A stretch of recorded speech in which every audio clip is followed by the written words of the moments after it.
Respondeu-lhes: Já vos disse e não ouvistes. Para que o quereis tornar a ouvir? João, capítulo 9, versículo 27. É muito frequente a preocupação de muitos religiosos no sentido de transformarem os amigos compulsoriamente, conclamando-os às suas convicções particularistas. Quase sempre se empenham em longas e fastidiosas discussões, em contínuos jogos de palavras, sem uma realização sadia ou edificante. O coração, sinceramente renovado na fé, entretanto, jamais procede assim. É indispensável diluir o prurido de superioridade que infesta o sentimento de grande parte dos aprendizes, tão logo se deixam conduzir a novos portos de conhecimento nas revelações gradativas da sabedoria divina, porque os discutidores de más inclinações se incumbem de interceptar-lhes a marcha. A resposta do cego de nascença aos judeus argutos e inquiridores é padrão ativo para os discípulos sinceros. Lógico que o seguidor de Jesus não negará um esclarecimento acerca do Mestre, mas se já explicou o assunto, se já tentou beneficiar o irmão mais próximo com os valores que o felicitam, sem atingir o alheio entendimento, para que discutir? Se um homem ouviu a verdade e não a compreendeu, fornece evidentes sinais de paralisia espiritual. Ser-lhe-á inútil, portanto, escutar repetições imediatas, porque ninguém enganará o tempo, e o sábio que desafiasse o ignorante, rebaixar-se-ia ao título de insensato. Não percas, pois, as tuas horas através de elucidações minuciosas e repetidas, para quem não as pode entender, antes que lhe sobrevenham no caminho o sol e a chuva, o fogo e a água da experiência. Tens 1000 recursos de trabalhar em favor de teu amigo, sem provocá-lo ao teu modo de ser e à tua fé. Emmanuel. Bom, a gente volta em mais uma semana, em mais um texto escolhido para estudo, o projeto Evangelho por Emmanuel. E hoje é um texto muito bonito, muito profundo, e o Emmanuel consegue tirar muitas lições dessa passagem do Evangelho que ele comenta hoje, e a gente vai tentar conversar sobre algumas dessas coisas. Certamente a gente não vai esgotar, porque a gente não tem nem tempo e nem condições para isso, mas a gente vai fazer um pouco dessa caminhada. O texto está no Evangelho de João, capítulo 9, versículo 27. Ele usou um único versículo, que é o seguinte: Respondeu-lhes: Já vos disse e não ouvistes. Para que quereis tornar a ouvir? Só para a gente contextualizar, esse versículo está naquela passagem que Jesus volta a visão a um cego e as pessoas não estavam entendendo, acreditando que aquele cego voltou a enxergar e perguntaram para ele: não, sou eu mesmo, eu que não enxergava, agora voltei a enxergar. Pegaram esse cego, levaram para os fariseus e os fariseus perguntaram para ele, querendo saber se era ele mesmo, e foi nesse momento que ele respondeu de novo para os fariseus: eu já disse e não me ouviste, vocês não estão entendendo. Para que vão querer ouvir de novo? O que ele estava querendo dizer? Quem me curou foi Jesus, é um profeta. O que adianta eu dizer para vocês que quem me curou foi Jesus, que é um profeta, se vocês não estão querendo ouvir que Jesus é um profeta? Essa é uma das intenções do Evangelho. Então não adianta esse cego ficar aí repetindo, voltou a enxergar, recuperou a visão, recuperou os olhos de ver. Não adianta ele falar, pois Jesus é o profeta para quem não quer ouvir, para quem não quer acreditar. Os fariseus, como aquele homem pode ter tanta coisa boa dessa profecia? Não cabe a ele fazer isso, ele não é esse profeta, né? O Emmanuel aproveita esse texto e essa afirmação dele, para que quereis tornar a ouvir? O cego perguntou, por que eu vou ficar falando para quem não quer ouvir? E Emmanuel pega esse texto e coloca um título, seria inútil. Então ele começa a dizer que é inútil falar, insistir falando para quem não quer ouvir. E no texto Emmanuel leva esse raciocínio, essa reflexão da inutilidade, da insistência da fala, do convencimento para quem não está pronto, para quem não quer, para quem não está predisposto, ao contrário, muitas vezes, para quem está predisposto a não querer ouvir, que tem coisa que a gente não quer entender, aí não adianta falar. Essa é uma das questões do Evangelho. O Evangelho não se impõe, o Evangelho se coloca, né? E as pessoas é que vão tendo condições de ver e tendo condições de ouvir. Jesus falou muito isso. Quem tem olhos de ver, que veja, quem tem ouvidos de ouvir, que ouça. Por que ele disse isso? Olha, ninguém vai sacudir vocês, Deus não vem falar para vocês, presta atenção, aqui o Evangelho. É sutil mesmo, porque a porta de entrada tem o livre-arbítrio na porta de entrada. E a porta de entrada é aberta pela chave individual de cada um. Tem as chaves que a gente compreende, porque o Evangelho é a chave da comunhão com Deus, né? Jesus é essa chave, a gente brinca que Emmanuel é essa fechadura, que ajuda a gente a interpretar essa chave. A doutrina espírita também faz parte desse processo de compreensão, de porta, de portal, de entrada nessa compreensão. Mas em última instância, a chave sou eu, é a chave desse meu coração duro que não quer ouvir. Aí não vai adiantar ninguém ficar insistindo na minha cabeça para eu ouvir o que eu não quero ouvir. Emmanuel explora essa linha de raciocínio. E ele explora em dois sentidos, no sentido geral e no sentido pessoal. E a gente comenta, né? No sentido geral, a gente vai ver, ao longo da história humana, quanta religião tentou se impor na marra diante das pessoas. Às vezes na insistência, às vezes na violência, às vezes na guerra. Os próprios judeus não estavam aceitando o cristianismo, os princípios de Jesus. Depois os próprios cristãos tiveram dificuldade ali na frente, com os protestantes, com os cristãos novos.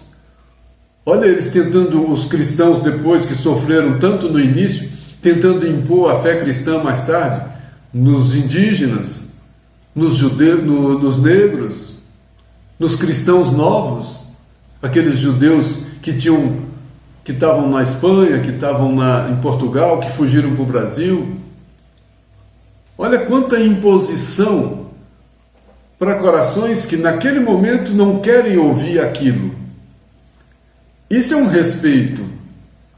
E no campo pessoal, sem falar de outras encarnações que eu já devo ter feito todas essas imprudências e insistências desnecessárias, tentando converter a minha fé, outras pessoas que têm outras fés, manifestam a fé de outras maneiras, em outras religiões. Por que alguma religião acha que ela é exclusivo caminho para Deus? Não tem uma religião que seja caminho exclusivo para Deus. Porque o caminho é pelo coração. A religião é um instrumento, não é um fim. As religiões são instrumentos de reflexão para que a pessoa se compreenda, se conheça, se identifique e comece a fazer esse grande caminho interior, que é profundo, que é o caminho de si para si mesmo, abrindo as portas desse coração que tem que começar a ouvir e tem que começar a ver essas palavras de Jesus que representam esse caminho. Então eu, seguindo essas palavras, eu abro as portas desse coração para seguir esse caminho. Mas na marra ninguém convence, porque na marra não funciona. Então o texto tem muito essa linha. O próprio Jesus teve um momento na sua pregação que ele silenciou.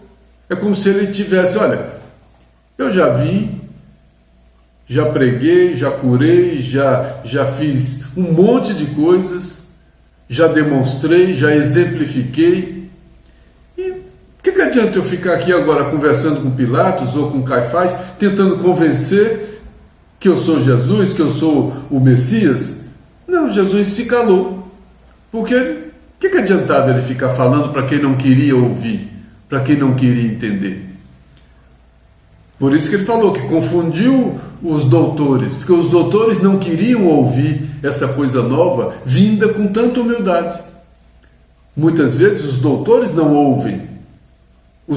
Esses doutores não são pessoas formadas, são pessoas arrogantes. Esse doutor fica meio simbólico.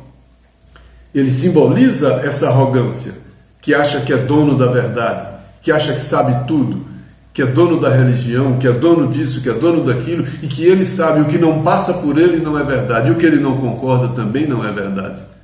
É nessa linha o texto de hoje. Essa vai ser a nossa reflexão. E o título do texto do Emmanuel seria inútil. Por isso Jesus se calou. E por isso, muitas vezes a gente deveria também se calar e esperar. Tem um exemplo que a gente até comentou outro dia também,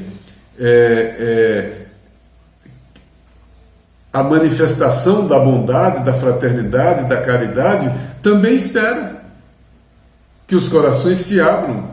Não adianta ficar perdendo tempo. Quem assistiu o filme Nosso Lar, quem leu a obra de André Luiz, viu quantas vezes André Luiz estranhava: por que a gente não vai socorrer aquele ali? E o benfeitor falava: não adianta ir agora, ele não está vendo, ele não está ouvindo. Aí às vezes precisa de um pouco dessa dor, às vezes precisa de tempo, de amadurecimento. O próprio André Luiz, depois de anos, diante de todas aquelas dificuldades, que ele conseguiu, numa prece profunda, sentida, abrir o seu coração e viu o socorro chegando. Olha que sentido de justiça é esse. Então é inútil oferecer a quem não quer. Jesus chamava isso pérolas aos porcos. Simbolicamente, claro, né? Agora, tem que tomar cuidado, porque muitas vezes a gente acha que a gente tem as pérolas. A gente nunca acha que a gente representa os porcos. Mas a gente vai seguindo pelo texto que todas essas discussões estão presentes nesse texto. Emmanuel disse que é muito frequente, já entrando no texto, ele disse que é muito frequente a preocupação de muitos religiosos no sentido de transformarem os amigos compulsoriamente, conclamando as suas convicções. Eu comecei a professar uma doutrina nova, um momento novo, um aprendizado novo, eu comecei a abrir as portas desse meu coração, comecei a sentir coisas novas, aí eu me empolgo e acho que eu tenho que converter o mundo. A minha intenção é até razoável, seria boa a minha intenção, porque eu estou tão feliz com coisas novas que estão acontecendo, que dá vontade de sair contando para todo mundo, fazendo para todo mundo, convertendo todo mundo. Mas não é conversão. Esse cristão, essa pessoa que começa a experimentar essas coisas, a forma que ela tem de manifestar é pela gratidão, é pela ação. E nessa ação ela exemplifica. E ela pode tocar o outro pela ação, não pelas palavras insistentes de convencimento. Porque muitas vezes a palavra insistente de convencimento gera efeito contrário. Aí que a pessoa resiste. Por isso também por isso é que a doutrina espírita não é proselitista, não está tentando convencer ninguém de nada. As pessoas vão chegando, vão se aproximando, vão compreendendo, cada um a seu tempo, cada um no seu processo, cada um no seu caminho, mas as palavras do Cristo vão sendo estudadas, comentadas, né? O próprio Emmanuel, há quanto tempo tem esse estudo do Emmanuel, que é estudo e interpretação dos textos evangélicos, como demora a chegar em cada um de nós, a cada um de nós, esses textos que são verdadeiras pérolas. Por quê? Porque a gente não estava vendo, porque a gente não estava ouvindo, e Emmanuel não ia atrás de um ou de outro insistindo para falar, porque seria inútil. Mas o patrimônio está aí. A obra do Chico é um grande patrimônio. A codificação espírita é um grande patrimônio. Está tudo aí. Mas é preciso ver e encontrar. É preciso abrir os olhos e os ouvidos para ver. Esse patrimônio espiritual não vai pular na frente de ninguém e forçar ninguém a ler, a compreender, a estudar. Está ali, disponível. É como as coisas da natureza, o sol, está tudo aí disponível. Então não adianta tentar transformar as pessoas compulsoriamente, insistentemente na marra, não funciona, né? Nesse aspecto, eu peguei duas passagens de dois textos, um de Humberto de Campos e um de Leon Denis. O de Humberto de Campos diz aqui, ó: o nobre cumprimento do dever com Jesus e com os homens é a melhor pregação. Então não é eu ir lá e tentar convencer e tentar ficar falando na cabeça de alguém, tentando convencer esse alguém a professar a mesma fé minha. Segundo Chico e Humberto de Campos, o nobre cumprimento do dever, quer dizer, eu vou cumprir o meu dever com nobreza, com verdade, quando eu cumpro esse dever com Jesus e com os homens, quando esse aprendizado me faz cumprir esse evangelho na minha vida diária. Com Jesus, na minha compreensão, seguindo esse caminho, porque seguir Jesus não é fácil, às vezes tenho estudado muito isso aqui, e com os homens, porque é aqui, encarnado, no meio de homens como eu, imperfeitos como eu, que eu tenho que provar que eu estou aprendendo a amar, que eu estou aprendendo a perdoar, que eu estou aprendendo a compreender, que eu estou aprendendo a doar. É aqui que eu tenho que mostrar tudo isso. Então não é na pregação. E quantas das nossas igrejas ao longo dos milênios têm insistido em pregações? Quanta violência já foi feita em nome de pregações? As pessoas tinham que aceitar as pregações, porque quem não aceitasse as pregações seriam punidas, seriam queimadas como hereges, seria heresia não praticar a mesma pregação de um ou de outro. Olha o Santo Ofício, quanta gente foi sacrificada porque não repetia as mesmas fórmulas verbais. A gente precisa compreender esse processo sem culpar ninguém, mas com compreensão, para ver quanto tempo nós já perdemos, que fomos nós já perdemos, tentando forçar as pessoas a isso ou aquilo. E se hoje, no ano 2020, eu não forço alguém à base de um revólver, de uma faca, de uma forca, de uma fogueira, eu às vezes forço insistentemente um filho, um marido, um irmão, alguém tentando converter na marra esse alguém. Ninguém vai ser convertido na marra. E se eu começar a me melhorar, cumprindo fielmente o meu dever para com Jesus e para com os homens, quem está me observando vai ver aí o Evangelho. Olha como ele está modificado, como ele está melhor, como ele está mais calmo, como ele está mais justo, como ele está mais correto. Aí a pessoa pode querer experimentar esse processo que me fez tão bem, porque ela vai ver a prática em mim. Então a maneira que eu tenho de ajudar alguém, seja um filho, um marido, quem quer que seja, sou eu me comportar da maneira como eu estou falando que esse evangelho está causando em mim, esses benefícios que ele está causando em mim. E é essa conduta que vai convencer as pessoas, não o contrário. Para eu convencer sobre o evangelho, eu vou usar a força, eu vou usar a coação.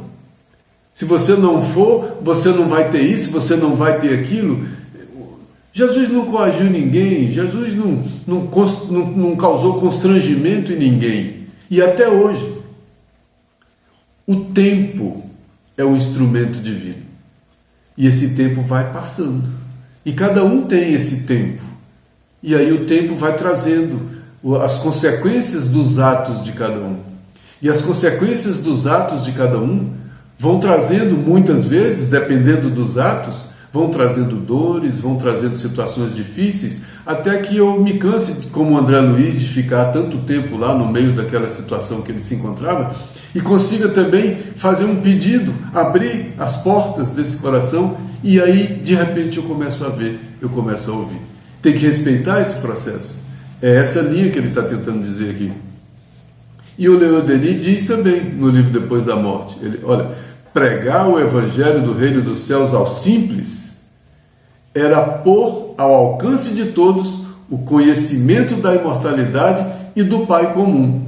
Ele colocou duas coisas: o conhecimento da imortalidade, o conhecimento que a gente não morre, que a gente é imortal, que a gente permanece, que a gente vem de longe, que vai para longe, e que a gente tem um grande tempo, e do Pai comum, que somos irmãos. Se a gente tem um Pai comum, a gente é irmão. Então o irmão não precisa que tenha um Pai comum, não precisa explorar o irmão, matar o irmão, espoliar o irmão, escravizar o irmão. Um irmão ajuda o irmão, em nome dos ensinamentos do Pai. Então o irmão cumpre esses ensinamentos do Pai e aí vive fraternalmente com os irmãos. Mas Emmanuel volta no texto. O coração sinceramente renovado na fé jamais procede assim, na força, na marra. É indispensável diluir o prurido de superioridade que infesta o sentimento de grande parte dos aprendizes. É indispensável diluir o prurido de superioridade. Muitas religiões têm esse prurido de superioridade. Acham que são melhores que as outras. Acham que são proprietárias da verdade. Acham que são proprietárias da razão. E querem impor essa verdade, querem impor essa razão. Ele está dizendo que é imprescindível diluir, desmanchar, diminuir essa pretensão de superioridade. Porque aí vive como irmão. Aí não tem essa superioridade. Quanta gente já achou que era representante de Deus na Terra? É o verdadeiro Deus na Terra. Tinha que beijar as mãos, tinha que ajoelhar. Para pessoas que a gente via a conduta não era uma conduta compatível com alguém que eu precisasse ajoelhar, que eu precisasse me confessar. É preciso observar determinadas coisas. Os homens são homens. Não pode trazer a divindade para o homem. Ainda mais se a gente percebe nesse homem qualidades tão humanas e às vezes tão pouco humanas, como vaidade, orgulho, egoísmo e etc. Como é que eu posso olhar para uma pessoa, observar esses sentimentos, às vezes inferiores, de determinadas pessoas e atribuir a essas pessoas uma divindade? É humanidade. Agora, atribuindo humanidade também atribui compreensão, porque aí vira irmão. Aí também eu não preciso guerrear. No livro Vinha de Luz, o Emmanuel diz isso. A vida moderna, ele está trazendo uma reflexão para agora. A vida moderna, com as suas realidades brilhantes, vai ensinando as comunidades religiosas do cristianismo que pregar é revelar a grandeza dos princípios de Jesus nas próprias ações diárias. Então o tempo, as religiões, o tempo moderno, a vida, né, esse nosso dia a dia, essas experiências de bater, de matar, de escravizar, que nenhuma deu certo, né, nenhuma funcionou, todas geraram mais revoltas, mais guerras, mais ódios, todas essas imposições, nenhuma delas deu resultado. A história mostra isso com toda a clareza. Então, hoje a gente já vê, né, que viver, revelar a grandeza desses princípios de Jesus nas ações diárias, é no meu dia a dia. Aí ele diz, o Emmanuel no texto volta para a questão do cego, que falou, por que eu vou dizer de novo que foi Jesus que me curou, se eu já disse e vocês não estão acreditando? Eu não vou dizer mais isso. Ele disse para um monte de pessoas, depois os fariseus exigiram que ele dissesse isso de novo para eles. Ele falou, né? Aí ele diz, a resposta do cego de nascença aos judeus, argutos e inquiridores, é padrão para todos os discípulos sinceros. Então é padrão para todos nós. O que esse cego falou, ele está dizendo que é um padrão de conduta para todos nós. Nenhum de nós precisa ficar repetindo as mesmas coisas para as mesmas pessoas todas as horas. Às vezes é bom esperar. Lógico que o seguidor de Jesus não negará um esclarecimento acerca do Mestre. Faltaria caridade se assim fizesse. Mas se já explicou o assunto, se já tentou beneficiar o irmão mais próximo com os valores que trazem coisas boas para ele, sem atingir o entendimento do outro, se eu já fiz o que eu podia e não consegui que ele enxergasse, que ele visse, se eu já falei o suficiente, para que discutir? Para que impor? Né? Se um homem ouviu a verdade e não a compreendeu, esse homem fornece sinais de paralisia espiritual. Então, Jesus falava isso, deixe os mortos enterrar os seus mortos. Quem está em paralisia espiritual, né, é aquele que Emmanuel fala, está afogado na carne, vai ficar aí até despertar. Desperta, ó tu que dormes, levanta-te dentre os mortos, que o Cristo te esclarecerá. Vai despertar. E esse despertamento é individual. Foi esse despertamento que o filho pródigo, que aconteceu com o filho pródigo, quando ele viu os bichos, os porcos, se alimentando melhor do que ele. Se alimentava na casa do pai. Aí caiu em si. É esse cair em si que os olhos começam a se abrir e enxerga o caminho de volta para a casa do pai. É nessa linha. Ser-lhe-á inútil, portanto, escutar repetições imediatas, porque ninguém enganará o tempo, e o sábio que desafiasse o ignorante rebaixar-se-ia ao título de insensato. Então a gente vê, ele está dizendo que o sábio que ficasse tão ignorante quanto o ignorante seria insensato. Então a gente fala, bom, quanta insensatez a gente já viu em tantos pretensos sábios ao longo da história e presentemente também. Tem tantos sábios pretensiosos que ficam tão ignorantes quanto os ignorantes.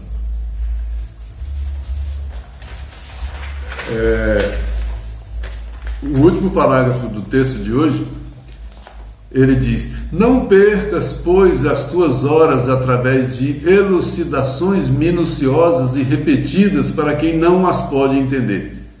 Não tem que ficar. Primeiro, por duas razões. Primeiro, quem falou que você tem as verdades para ficar dando aula? Primeiro, nós não temos condições de ficar dando aula. E segundo, mesmo o pouco que a gente tem a dizer, a gente não tem que dizer para quem não quer ouvir. E mesmo assim a gente não tem que dar aula, a gente troca. A gente fala e ouve. É nessa troca que a gente cresce. Não é nas lições que a gente dá, porque a gente não está em condições de dar lições. A gente está em condições de viver experiências próximas, parecidas, porque a gente está encarnado no mesmo planeta. Alguns já caminharam 2, 3, 4, meia dúzia de passos a mais que outros, é normal nessa faixa do planeta que a gente se encontra. Por isso a troca de experiência. Por isso que a gente tem que vivenciar aquilo que a gente está acreditando, porque nessa troca as pessoas vão observando nossa conduta e cada um vai tirando proveito da experiência alheia. Nem todo mundo precisa chegar e inventar novamente a roda. Aproveita a roda que o outro inventou e já inventa o pneu, já vai inventar outra coisa. Por isso o mundo avança. E quem inventou uma roda não vai dar lição para ninguém para o resto da vida, que tem alguma coisa para aprender com o outro, que inventou uma outra coisa. Tem um texto, Vinha de Luz, capítulo 161, chama Cristãos. O cristão não surgiu na Terra para circunscrever-se à casinhola da personalidade. O cristão não veio para se fechar em si mesmo, ser dono da razão, ser dono das coisas. Ele não tem que fechar na sua personalidade. Primeiro, porque a nossa personalidade é o que está encarnado nesse momento, mas nós não somos ela. A vida imortal traz para a gente a noção da individualidade. Eu sou uma individualidade que vem de longe e que vai para longe. Para vir de longe e ir para longe, a gente usa várias personalidades. E em cada personalidade dessa, a gente tem uma experiência necessária. Eu tenho uma personalidade de um negro, de um branco, de um asiático, de um homem, de uma mulher, e por aí vai. De um mais pobre, de um mais rico, né? Hoje eu vivo essa personalidade, que não é a personalidade do espírito. É uma personalidade nesse tempo, nessa encarnação. Mas eu, saindo dessa personalidade, eu vou ampliar a visão e compreender melhor a individualidade. E eu não sou a personalidade, eu sou a individualidade. Bom, tem outro livro, Obra Individual, porque a obra é individual, é em mim, não é no outro. Eu não vim para pregar em ninguém, para aprender, para ensinar alguém. Eu não vim para fazer de alguém alguma coisa. Eu não vim para iluminar alguém. Eu não vim para libertar alguém. A gente ajuda na medida em que faz coisas melhores, mas as coisas melhores libertam a gente. Inclusive, ajudar os outros ajuda a nossa própria libertação. Considerando que muitas das coisas que a gente faz que ajudam os outros, ajuda também os outros a se libertarem. Por isso, amai-vos uns aos outros é nessa linha. A gente vai fazendo, vai se ajudando e todo mundo vai se libertando. Essa é a ideia. Agora, se eu estiver fechado na minha personalidade, só para mim, só eu, e sou eu o dono da verdade, o orgulhoso, o pretensioso, e todo mundo tem que obedecer à minha verdade, porque eu sou isso, eu sou autoridade religiosa. Quanta autoridade religiosa ficou prepotente e se perdeu na prepotência? Porque a autoridade religiosa já mandou no Estado, já mandou no comportamento e na conduta das pessoas. Teve época que a pessoa perguntava para o religioso o que fazer. Se casa, se não casa, se faz isso ou se faz aquilo. Era a autoridade religiosa que conduzia a vida das pessoas. Como assim? Não é possível a pessoa se entregar tanto, não é necessário. Pelo contrário, Jesus passa a responsabilidade, devolve a responsabilidade para cada um, porque a obra é individual. Isso que ele diz, se desejas, portanto, propagar o espírito sublime do cristianismo, atende à obra individual com Jesus. Afasta os corações amados do campo escuro do erro através dos teus atos, que constituem lições vivas de amor edificante. Então as grandes lições são os meus atos. É o que Jesus está dizendo. Então, se eu desejo ampliar esse espírito cristão que me invade, que me alegra e que me anima, eu preciso fazer a obra individual. E a obra individual é o bom combate, é o combate interior, é me fazer melhor. E eu me fazendo melhor, exemplificando para aqueles amados que ele está dizendo aqui, dos corações amados, no campo escuro do erro, através dos meus atos. Esses atos é que vão ser lições vivas. As lições são vivas, as letras são mortas. E eu sou uma lição viva e cada um é uma lição viva. E qual a lição viva que eu passo? Às vezes eu passo uma pregação, tento fazer um convencimento cheio de constrangimento para alguém, e esse alguém me vê fazendo um comportamento completamente diferente. Como é que ele vai ser convencido por alguém que está falando uma coisa e está fazendo outra? Isso a gente já viu, isso a gente conhece. E conhece muito bem. A questão do religioso é muito mais forte. Todos temos que ter uma conduta compatível com as nossas crenças.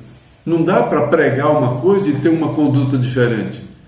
Jesus, por que me chama Senhor, Senhor, e não fazes o que eu digo? Por que a gente fica só de pregação insistente, querendo fazer isso e querendo fazer fórmula de fazer isso, de fazer aquilo, e a gente não faz o que tem que ser feito. É difícil fazer o que tem que ser feito. E tem um texto que tem relação com esse que a gente está falando agora, mas é uma relação indireta. Obedeçamos, é obediência. O Emmanuel fala de obediência. É uma carta que Paulo fez para Filémon, dizendo o seguinte: Paulo queria alguma coisa dele com relação a um escravo, e disse isso no versículo, carta de Paulo a Filémon, capítulo 1, versículo 21. Eu te escrevo certo da tua obediência e sabendo que faria ainda mais do que eu te peço. Será que Paulo está pensando que o Filémon obedece cegamente a ele? Não. Ele escreve certo da obediência porque eu conheço você, eu sei da sua conduta, eu sei da sua conduta cristã. Por isso que ele escreve certo da obediência. Não é da obediência a Paulo, é a obediência à moral, é a obediência ao dever. Eu sei que você é obediente ao seu dever. Por isso eu sei que você faria ainda mais que o que eu te peço, porque o que eu te peço está na linha do dever. Olha aqui, o que ele pediu, né? E a gente pensa que ele escreveu porque sabia que o outro ia obedecer. Não. Ele escreveu porque sabia que o outro era cumpridor do dever. E Paulo tinha consciência de que o que ele estava pedindo estava de acordo com o dever, estava de acordo com a moral. Aí nisso, quando Paulo diz que acredita na obediência dele, Emmanuel escreve um texto, chama esse texto de obedeçamos e diz algumas coisas que ele não acredita. E aí que se aproxima do texto que a gente está estudando hoje. Paulo diz que não acredita exclusivamente na inteligência, que a inteligência pode se envaidecer e pode se desgovernar. Então, somente a inteligência, sem mais conteúdo moral, sem mais virtude, só pela inteligência, ela se envaidece e ela se desgoverna. Então, obedecer a uma inteligência pura, que usa a capacidade para o mal, ele não obedece, não acredita na obediência à força, porque induz a mentira. Olha a conversão que foi feita à força durante muitos séculos aí. Era mentira. Quanta gente, para não morrer queimado, para não morrer numa forca, dizia lá fora que era cristão, botava um crucifixo e dentro de casa tinha práticas judaicas. Não tinha mudado, ele queria era mudar. Por quê? Para quê? Né? E a força não convenceu. A força não convenceu. Sem falar naqueles que enfrentaram e morreram por isso. Os próprios cristãos, no começo também, que se negasse Jesus, eram salvos. E quantos negaram de mentira?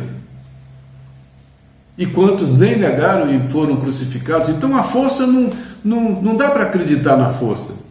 Porque ela induz a mentira, de uns e de outros.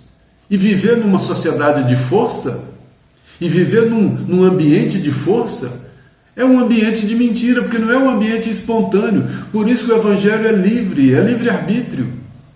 Porque quando alguém chega livremente. Ninguém pode chegar ao Evangelho, a esse caminho de Jesus, coagido, por medo, pela inteligência de Jesus, por medo da força, por medo de ser castigado. Não é o medo induz a mentira. Quantas pessoas se tornaram falsos cristãos, porque pelo medo que muitas vezes incutiam na cabeça deles, então eles falavam uma coisa de boca para fora, mas não se transformavam por dentro. Era puro medo. Esse Deus do terror, esse Deus do medo, também já foi. A história já levou. Paulo diz, não acredita também no entusiasmo, que o entusiasmo ele é suscetível de enganar o próximo. O entusiasmo ele perde um pouco a razão. Muitas vezes alguém sai tentando convencer outros porque está entusiasmado, aí sai precipitado.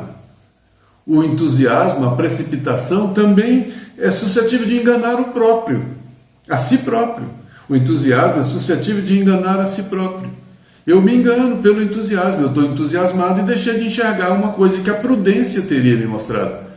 Mas o entusiasmo às vezes me apressou e eu não tive condições de avaliar. Então não é meramente entusiasmo. Quantas vezes o Cristo falou, espera, não é agora, não está na hora. Quem lê esses livros de André Luiz vê perfeitamente isso. Quantos benfeitores André Luiz estava com pressa para fazer alguma coisa, outra, calma, espera, não está pronto. Tem um negócio de não estar pronto, né? Tem hora que a gente até fala, poxa, nunca está pronto, mas nunca está pronto é problema de quem? De quem não se apronta. Ele não acredita no desassombro, porque muita vez o desassombro é temeridade. Então uma pessoa desassombrada, ela pega um revólver, põe uma bala e fica fazendo roleta russa. Mas é uma temeridade, porque eu posso bater o dedo no gatilho exatamente no momento que a bala vai acertar meu ouvido. Então eu arrisquei minha vida por nada, para mostrar que eu sou corajoso. Isso é puro desassombro, temeridade. Eu não tenho medo, saio na rua correndo de maneira desassombrada, vou passar em cima de alguém, vou atropelar, vou matar, vou morrer. Isso é desassombro, isso não é coragem.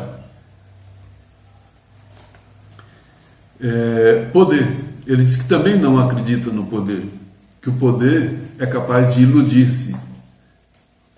Quantas religiões já se iludiram com o poder humano? Quantos religiosos já se iludiram com o poder humano? Quantos de nós nos iludimos com qualquer tipo de poder? Às vezes, a gente não pode ter poder de nada, que a gente abusa. Qualquer espaço que a gente tem, a gente manifesta todo o nosso egoísmo, todo o nosso orgulho, toda a nossa imperfeição. Então, quando essa pessoa que não tem virtudes adquire o poder, é um perigo. Conceder poder a quem não tem virtude é um risco. É preciso buscar a aproximação e a escolha de pessoas que tenham virtudes, identificar virtudes nas pessoas. Mas a gente identifica o que nas pessoas? Quando vai votar, por exemplo, para dar poder para a pessoa que o voto dá. Quando vai para engrossar as fileiras de uma religião, de um movimento religioso, tudo isso dá poder. O que a gente faz? O que a gente espera? Que essas pessoas não se iludam com esse poder. A gente vê aí vários casos de pessoas que se iludiram com esse poder. E esse poder do mundo é um grande fascinador que ilude. Superioridade costuma desmandar-se no orgulho. Paulo também não acredita na superioridade, porque ela costuma se desmandar no orgulho. Então quem está querendo ensinar tudo a todo mundo, quem é o dono da verdade, que tem a razão, que quer convencer, que quer catequizar, que quer ensinar, é o dono da verdade, é um orgulhoso que pode se desmandar. Essa verdade dele pode se desmandar em orgulho, é só ele que sabe. Então a gente vai voltar para aquele tempo que se alguém não seguisse a religião de alguém que estava mandando, era preso, apanhava? Ou a gente vai perder a liberdade? Aí Paulo diz que confia na obediência, ele não confia em nada uma dessas coisas, em nenhuma dessas coisas. Ele confia na obediência, não na passividade cega, que alimenta discórdia e alimenta fanatismo. Passividade cega nós já tivemos com a fé. Uma fé irracional ou não racional, uma fé que não pensava direito, uma fé temerosa, uma fé frágil, infantil. Essa fé já fez da gente, já trouxe para a gente muita discórdia e muito fanatismo, porque a gente deu poder para algumas inteligências e deu força e para pessoas que se iludiram com esse poder, com essa força e usaram a inteligência para outras coisas, fora dos princípios de Jesus. Ele diz que acredita na compreensão, que se subordina ao trabalho por devotamento ao bem de todos, enxergando na felicidade alheia a felicidade que lhe é própria. Então ele acredita na obediência, mas não é na obediência cega, não é naquele humilde falso, conveniente. Ele acredita naquele que compreende, naquele que pensa, que raciocina e que sente, naquele que usa as duas asas do conhecimento e do amor e do discernimento. Conhecer e discernir, escolher, discernir é escolher. E ninguém avança sem conhecer e sem aprender a discernir. Porque quando eu começo a discernir, eu começo a separar o joio do trigo e começo a fazer as minhas escolhas. É preciso discernir para escolher. Aí só para a gente lembrar, uma frase do Evangelho segundo o Espiritismo, que fala de obediência e fala de resiliência, né? E fala de resignação. Obediência e resignação. Obediência é o consentimento da razão. Então, obedecer sem razão não é obediência, é alienação. Nós já obedecemos sem razão muitas vezes. Obedecer sem razão é quando eu me convenço daquilo. Racionalmente eu percebo, né? E resignação é o consentimento do coração. Olha só, então, se um princípio religioso, se esse cristianismo, se essa doutrina de Jesus não me convencer a razão e eu não tiver o consentimento também do coração, eu não vou ser cristão. O consentimento é a concordância. Então sou eu, é cada um, não vai ser na marra. Eu não vou convencer ninguém a nada. É preciso ampliar essa obediência e essa resignação, né? Colocar essa obediência no sentido amplo e colocar essa resignação também no sentido amplo. A resignação ao sofrimento, resignação à luta, sim, não tem a menor dúvida. Resignação à vontade do Pai, sim, não tem a menor dúvida. Nós não conhecemos essa vontade, nós temos a nossa, mas a nossa modifica, porque a gente amplia, né? E algumas coisas que o meu coração não aceitava, o conhecimento cristão faz com que o meu coração comece a aceitar algumas dificuldades, algumas provações, alguns testemunhos. Então eu preciso ser convencido pela razão e preciso ser convencido também para eu me resignar a essa luta. No mundo tereis tribulações, mas tende bom ânimo. Não dá para ter esse bom ânimo se não tiver resignação. Bem-aventurados os aflitos. Não dá para ser esse bem-aventurado aflito se eu não tiver resignação. E também se eu não tiver obediência, mas com consentimento da razão. Esse texto caberia muita coisa, mas se a gente agora, fechando o nosso estudo, voltar para aquela frase, o cego falou para os fariseus: eu já disse e ninguém ouviu, por que eu vou dizer de novo? Eu já disse que quem me curou foi Jesus, eu já disse que quem me curou foi ele, e ele é o profeta. Esse é um sinal do profeta. Agora, se ninguém está querendo ver que ele é o profeta, se ninguém está querendo ver que ele já fez o que fez, que ele já falou o que falou, e ninguém viu e ninguém ouviu, quem não viu não vai ver, quem não ouviu não vai ouvir. Então não adianta dizer, foi mais ou menos o que ele falou, né? E esperar o tempo de cada um. O texto, tem um momento que o texto fala isso.